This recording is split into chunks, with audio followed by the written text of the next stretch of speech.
Com et sents haver tornat a la universitat i rebre el Premi Blanquerna? Bueno, estic molt contenta, ha sigut superxulo tornar a veure els professors i sobretot també conèixer els altres ambaixadors i com saber, i veure un altre cop que ja ho sabia, però que la comunitat blanquerna és superxula i estic molt contenta de formar part. Vale, i què estàs fent actualment i en què consisteix el teu treball?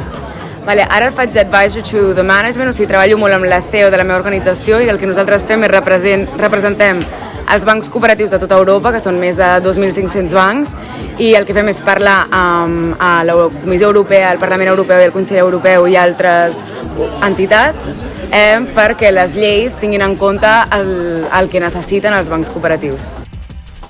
I per últim, què li diries a la teva Eva de primer de carrera? Jo crec sobretot de no prendre les coses personals i d'anar fent, que al final el temps i la pràctica és el que ho fa tot.